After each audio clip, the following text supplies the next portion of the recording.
दोस्तों, आज की कहानी आपका दिल छू लेगी। गरीबी। पुराने साधारण कपड़े पहनी एक महिला ने एक फैंसी रेस्टोरेंट में प्रवेश किया।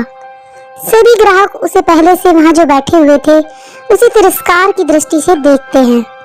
वह महिला फटी पुरानी ड्रेस पहने हुए थी और देखने में गरीब लग रही थी। परिचारिका यानी होस्टेस तुरंत उसके पास दौड़ी और दोस्तों उसने यहाँ तक अपनी घृणा को छुपाने की कोशिश भी नहीं की और बोली, मैडम आप शायद गलत जगह चली आई हैं।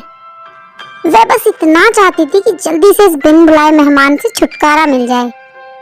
महिला ने घबराते हुए उसकी ओर देखा और पूछा कि क्या यह ताज भोजनालय है। दोस्तों, उस डाइनिंग हॉल में मौजूद लोग कानाफूसी करने लगे और उनमें से कुछ तो ठहाके लगाने लगे। परिचारिका ने दयनीय दृष्टि से महिला की ओर देखा और बोली, आप सही कह रही हो, यह है तो, पर आप क्या चाहती हो मैडम? तुरंत व्यवस्थापक को बुलाओ।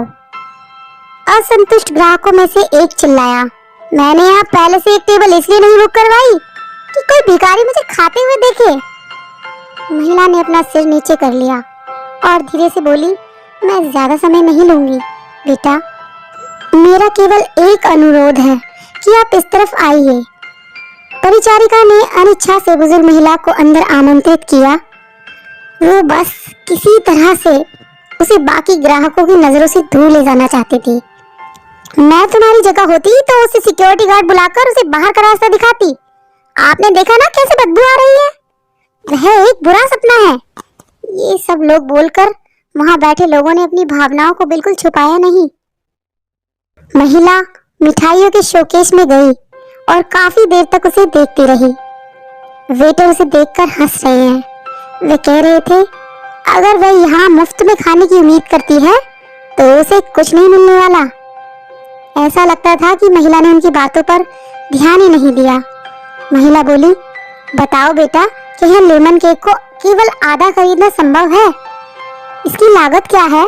मेरे पास 10-10 की 17 नोट हैं। उसने अपने हाथों में कुछ मुड़े तुड़े पुराने नोट दिखाते हुए पूछा। वेटर्स ने बड़ी मुश्किल से अपनी हंसी रोकी। मैडम, मुझे नहीं लगता कि आपके पास इस केक के एक टुकड़े के लिए भी पर्याप्त पैसे हैं। यह केवल केक नहीं है बल्कि हमारे महाराज शेफ द्वारा बनाया गया कला का काम है। इसके अलावा हम इसे आधे में नहीं बेचते। गरीब महिला शर्मसार हो गई। उसे लगा कि उसके अंदर कुछ टूट सा गया हो। धीरे धीरे वह निराश कदमों से चलते हुए बाहर निकलने लगी। अचानक उसे रेस्टोरेंट के कोने में से अपनी पत्नी के बगल में बैठे सैन्य वर्दी पहने एक व्यक्ति ने बुलाया, मैडम कृपया यहाँ आओ, आप बहुत निराश लग रही हैं, कुछ हुआ है? उसने चेहरे पर मुस्कान के साथ पूछा। मेरी बेटी बहुत बीमार थी। जब वह बच्ची थी तो हम इस रेस्टोरेंट के पास से गुजरते थे और वह काफी देर तक दुकान की खिड़कियों को देखती रहती थी। हमने एक दिन यहाँ से लेमन केक खाने का सपना देखा, लेकिन फिर वह बीमार हो गई। मेरे पति चले गए हैं और हम दोनों का पेट पालने के लिए मुझे नौकरी करनी पड़ी।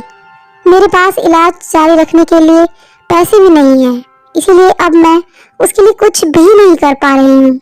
तो मैंने सोचा कम से कम उसे ये केक ही दिला दूं, लेकिन मेरे पास केवल 10-10 के ये 17 नोट हैं। इतना कहते हुए उसकी आंखों से आंसू बह निकले।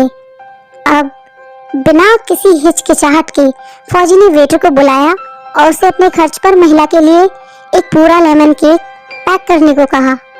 उन्होंने महिला से कहा, आज 17 साल हो गए हैं जब हमने अपने बेटे लक्ष्य को खोया था। एक कार दुर्घटना में उसकी मृत्यु हो गई थी। मैं और मेरी पत्नी कुछ नहीं कर पाए, हालांकि वह एक डॉक्टर है। आपके पास 17 नोट हैं और मेरा बेटा 17 साल का था। यह ऊपर वाले का इशारा नहीं तो और क्या है? फौजी की पत्नी ने गरीब महिला को अपनी बिजनेस कार्ड दिया और बेटी के इलाज में मदद करने का वादा किया। जब वेटर महिला के लिए लेमन केक लेकर आया तो महिला के चेहरे पर एक कृतज्ञ मुस्कान आ गई। उसने फौजी और उसकी पत्नी को धन्यवाद दिया और वहां से चली गई। इस घटना के बाद रेस्टोरेंट में सब खामोश हो गए थे। सभी को उस फौजी ने एहसास दिला दिया था कि पैसों से भले ही महिला गरीब थी, लेकिन वहां बैठे सभी लोग विचारों से और दिल से गरीब थे, सिवाय फौजी के और उसकी दंपति के। अब वहां किसी को भी हंसने का मन नहीं कर रहा था। दोस्तों, अगर हम इतने सक्षम हैं कि किसी भी व्यक्ति की किसी भी तरह की मदद कर सके, तो हमें आगे बढ़कर जरूर हर किसी की मदद करनी चाहिए। व्यक्ति पैसे से नहीं, अपने कर्मों और विचारों से महान बनता है। यही असली व्यक्तित्व है।